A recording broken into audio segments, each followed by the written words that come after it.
Hello, Pearl Jam fan community. Welcome to the Wishlist Foundation's interview series, Candle of Thought, where we illuminate the people, causes, and music that are important to the Pearl Jam community. I am your host, Chrissie Ferguson. Today, I am excited to chat with lighting director Kille Knobel. Kille is known for her work in lighting with various musical artists on stage, as well as with comedians, actors, and dancers featured on shows like Jimmy Kimmel Live, Live from the Artist Den, and Dance War with Bruno versus Carrie Ann. Kille is also a three-time Emmy Award nominee, nominated for her work on the HBO special The Weekend Live at SoFi Stadium, as well as Jimmy Kimmel Live, and Cher's Farewell Tour in 2003. While Kille has received many accolades for her brilliant work in lighting, we as Pearl Jam fans probably know her best from her work illuminating our favorite band on stage for the past 25 years. We're looking forward to witnessing Kille's incredible work in lighting on the upcoming run of the Dark Matter Tour that begins this Thursday in Hollywood, Florida. So welcome, Kille, and thank you so much for chatting with me today. Of course. Thanks for having me. Now, Kille, I heard that you wanted to be an actor once upon a time when you were younger, and then you were attending school and you fell in love with lighting and began following a different path. So can you tell us a little bit about that aha moment in lighting for you? I don't know that it was so aha. I had to go away to boarding school when I was 15 because I grew up overseas. My parents were teachers and they taught in private American schools overseas. And I was living in Dubai at the time, and school only went up to ninth grade. And most the kids would go back to their home countries, but up until this point, I was technically American. I had an American passport. My parents are American, but I'd never lived in the States. So I went away to boarding school in northern Michigan, very like a quiet part of Michigan, to Interlochen Center for the Arts. I was really interested just recreationally, at school, in middle school, and my first year, as a ninth grader, I was really into theater. I had this wonderful theater teacher in Dubai and just really loved it. But it was very much like just a hobby, if anything.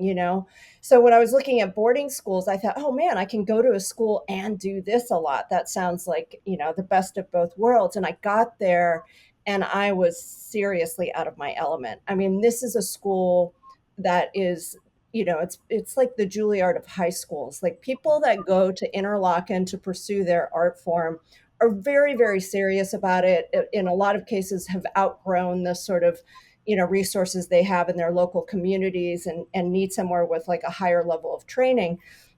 And I went to the theater audition because all theater students have to audition. And I'm standing there just wondering what I've gotten myself into. My parents, a 36-hour flight away from me, before cell phones and satellite television and email. And I'm just like, they're doing vocal warm-ups. I'd never done a vocal warm-up in my life. And I panicked. I was like, I don't, this is not a good decision. And so I switched my major, because I knew that that was just a level that I wasn't really interested in pursuing in theater. And so you don't go to a school like that and not have a major. And so the only other major that made sense for me, because I couldn't dance, I wasn't a painter, all the different, art forms you could pursue.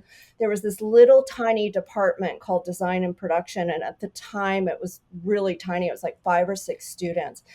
And I just blindly switched to that. And that's where, so it wasn't like this aha moment. It was a panic move. Okay. And then I end up falling in love with it, and I was always sort of destined to be behind the scenes, not in front of the scenes. And at Interlochen, you couldn't really specialize per se within the department. Like, I couldn't just do lighting, but I got really, really into lighting there and developed my love for dance lighting in particular. I always kind of gravitated towards dance lighting. There was some modern dance there, but it was a lot of ballet.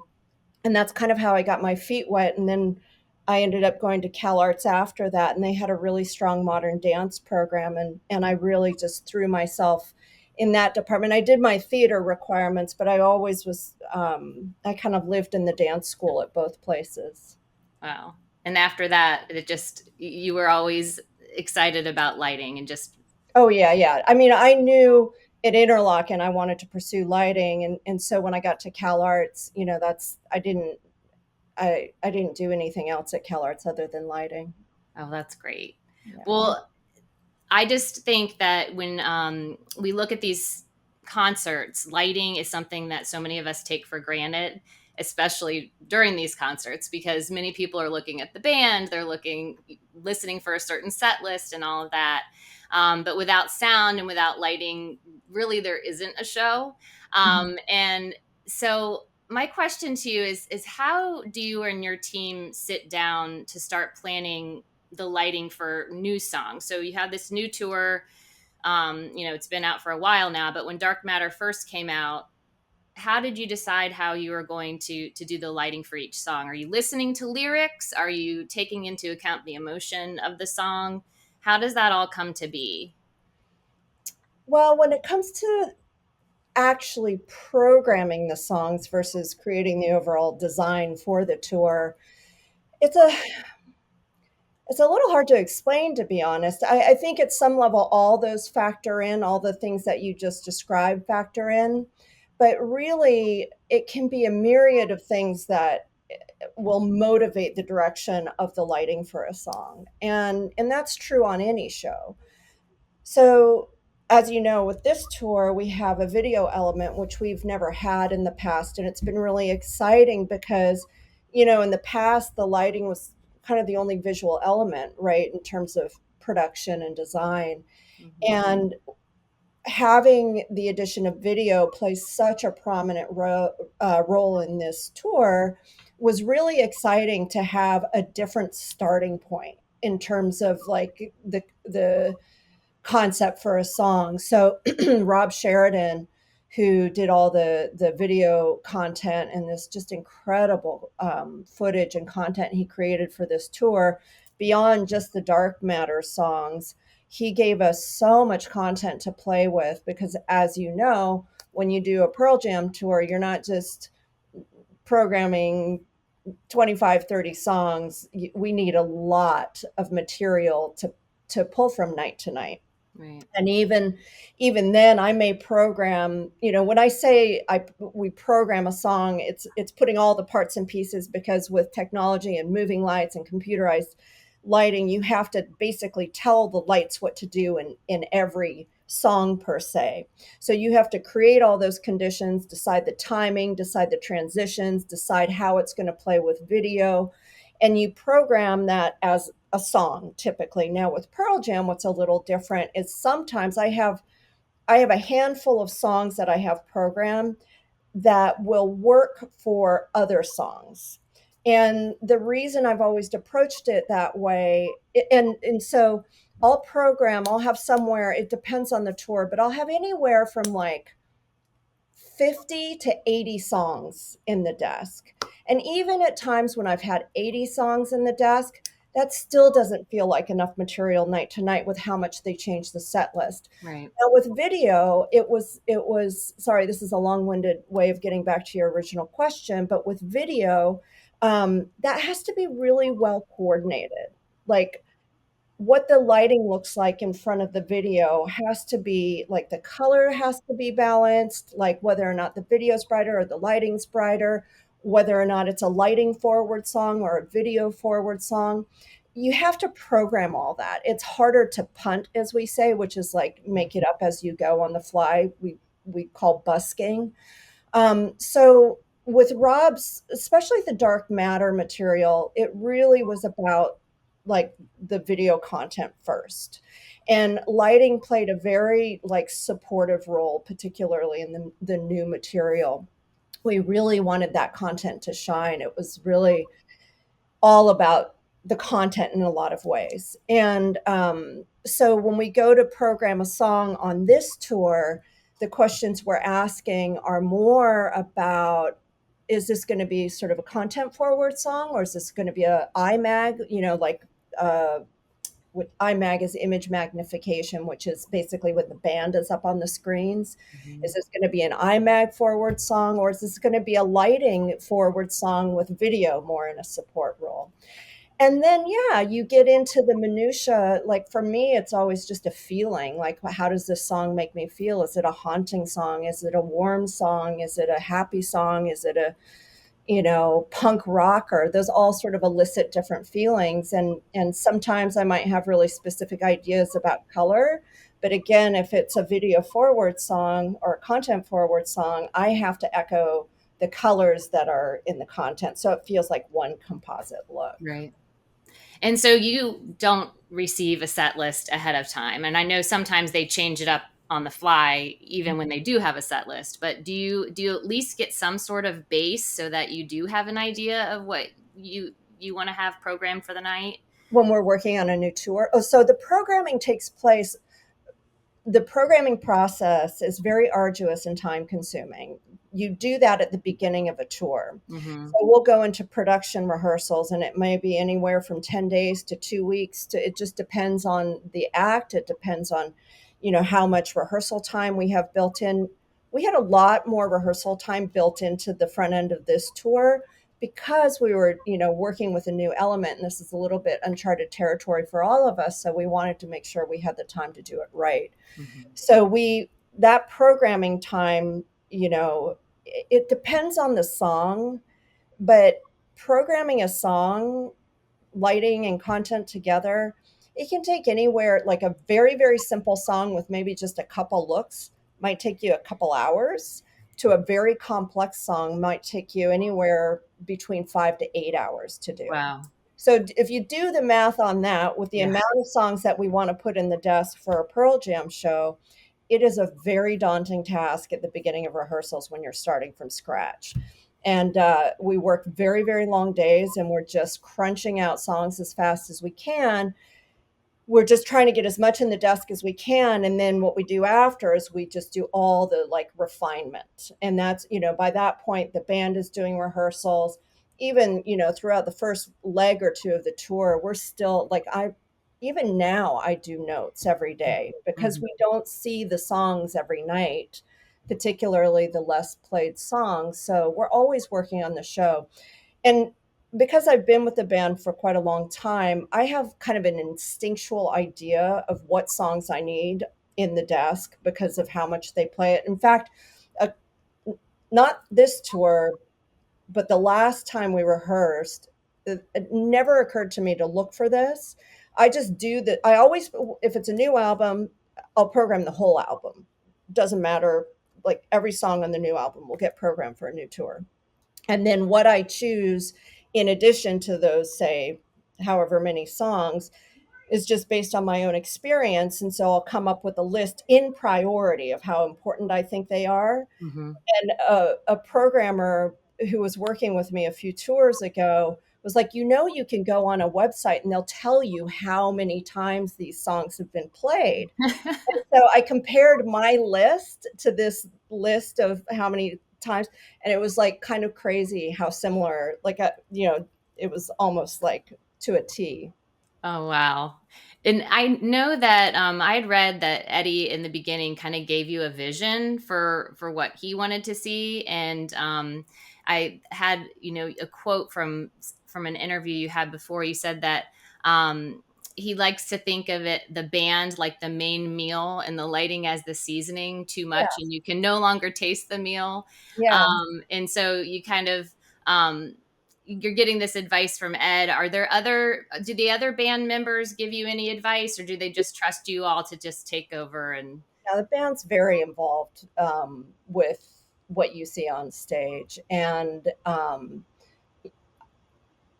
that's one of my favorite analogies that anyone's ever said about lighting. I think it really beautifully encapsulates what our role is as lighting people on any show. But with this band in particular, that's always been the main kind of the north star of what our intent is, you know. Mhm. And I think one of the harder things I've had to learn, and Pearl Jam, working with a band like Pearl Jam is kind of a master class in restraint. And it's very tempting as a lighting person, especially in the past when we didn't have video, like you have these huge songs and the motivation, because I don't just do lighting for Pearl Jam. I design for other bands and have designed for other bands, and some bands like are very visually frenetic. I mean, you can go see, like, just look at the footage from Coachella the last couple weekends. Like, Mhm. typically lighting plays like a very aggressive role in these big pop or rock shows. And Pearl Jam has never wanted that. Pearl Jam has always wanted it to be simpler, more elegant. Someone once told me, it was a great compliment. He's like, watching one of your shows is like watching someone paint a painting for each song versus Mhm. just like a visual assault. But even having said that, I still, I still have to resist the temptation to do more, Right. right? To let the work just stand on its own, to not be ghost pepper in their show. Um, but there are times, where I might second guess myself, where I might even do too little. Mhm. And and the band might ask for more energy so they can feel the energy on stage. And so this particular tour, because it's really easy to overpower the projection, because we do projection indoors and video, LED video outside. So it's easy to overpower projection with lighting. Mhm. And so it was really important when I was working on this, to keep it like even a little bit more conservative, because you can always build if you need to. If you need to increase the energy, you always have a place to go. So Right. starting from a more restrained place was really at the forefront of our goals as a collective creative. It's not just me. My design partner, Spike Brandt, who's the production designer, Rob, all three of us were in such like, and Blue, who's the director, like such tight coordination in terms of the planning. And what you see up on stage every night is not just me. It's like all of us working together. This feedback, like, oh no, I think maybe, what if you made the content slightly more blue here, or what if you pull back the lighting here? It was a really fun process. I bet. And that was actually my next question, to tell me a little bit more about your team, because I know you have a great crew with you. How many members of your lighting team are there, and how do you share responsibilities with everyone? I should know this off the top of my, About how many? about six. Okay. Um, So it sounds like it's a collaborative role, maybe. well, so yeah, so each department has a touring crew, right? Which is, they are the unsung heroes of every department on this show. They're the ones that are there first thing in the morning, putting up the lighting rig, putting up the PA, all of it, people backstage. It is a small army that travels with this tour to take it from an empty floor to a full production by the end of the day. So when when we go out, I hire a vendor who provides the crew. Some people, like, I have a front of house tech, Dallas, who really is my right hand person. Like, I could not do this show without him. He sits with me at front of house. He gets me out of trouble in the middle of shows. He gets me out of trouble during the day. He helps me do my notes every day. He's in charge, and he knows like how the net, because I'm definitely not, and this has always sort of been the case. I think, there are different sort of schools. Like, there are some people that are boffins, like very technically savvy and tech forward.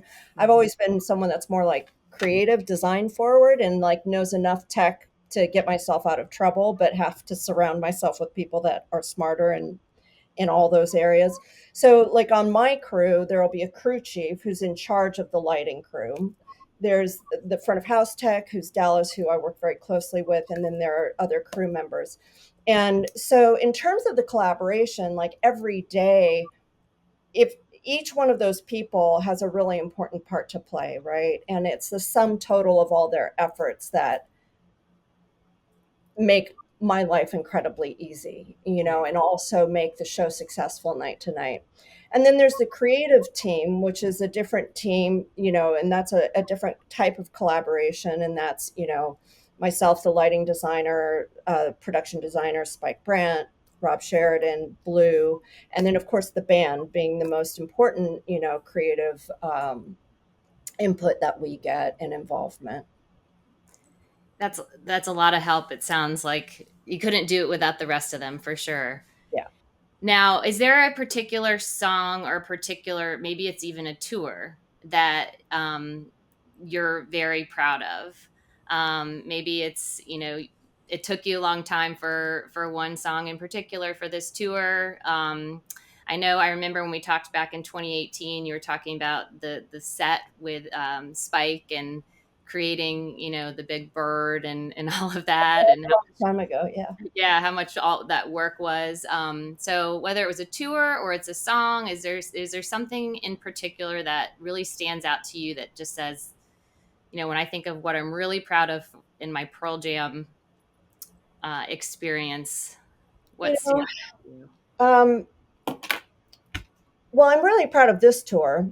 I think because it just feels like such a collection and collaboration between so many wonderful creative minds. And Hmm. I feel like, you know, it, it was a big step, I think, for the band to put their faith in all of us to do something quite different. And we were really cognizant of the fact that we wanted it to be done in a way that honored, what they're all about as a band, and to do something that would be interesting for the fans but also not take away. And it, they're there to see the band, right? They're not there to see a light show or video show or anything like that. So I'm really proud of this tour and how it turned out, and I think it's been pretty well received, and I know the band's been really happy. So that to me is just like, that's the best part. And in terms of like particular songs that I'm really proud of, I would have to look at a set list. With Yeah. how many songs we have in the desk, Great. it's really hard for me to think of one off the top of my head because I haven't run a show in several months. Um, but some of my favorite ones on this tour are the ones like Evolution, Hmm. where it's just such a like visually like impactful statement, but lighting wise is incredibly minimal. Just having that really colorful content with the band only in red spots. Hmm. It's just like the simplest thing, but I think it's visually really strong. So I like songs kind of like that, there's some on this tour that I think are really strong that way. And then I've always had a thing, like, I really like doing the punker songs, and I like the ones where I can get away with really just minimal, like turn one light on, and these real sort of like, not rich colors, like colors that almost are a little bit dirty, very, very pale greens, very, very pale blues, like variations of white. Those are kind of my favorite areas to play in the playground. Yeah, I've really enjoyed this tour too. I've the lighting, the sound, the songs of this album, and I was saying, I think to Carrie, the energy, just the energy of the on stage of the band. I don't know, it's palpable. It just seems like there's a lot of camaraderie and I don't know. It just is all kind of meshing and gelling at this tour. I really love it. So Yeah. can't wait to see can't wait to see the Hollywood shows. So what are you looking forward to personally for this upcoming run? I'm just looking forward to doing more shows. It's a treat that we get to come out this year and do a few more shows. I'm really looking forward to doing the show here in Hollywood, actually, because the venue is unlike venues we typically have been playing with this show. Hmm. It's not an arena; it's a big theater, and I always think Pearl Jam is really like in their element when they're in an intimate feeling space. Yeah. So I'm quite looking forward to seeing what this show. I think the show will be quite powerful because of that and the intimacy of the room. Yeah, this venue is incredible.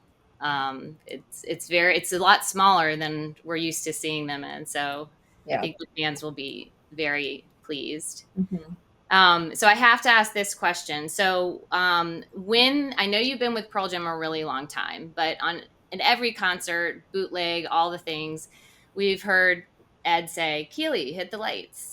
So when you first heard that, like first time ever, were you kind of like, "I know exactly what to do," or you're kind of No, no, he started doing that because I didn't know what to do. okay? So when I first started with the band in 2000, they have always done the house light thing at the end of the show. Now it's a lot more consistent when we do it. We always do it in a live. Back then, it was not at all consistent. And so I never knew when he wanted the house lights.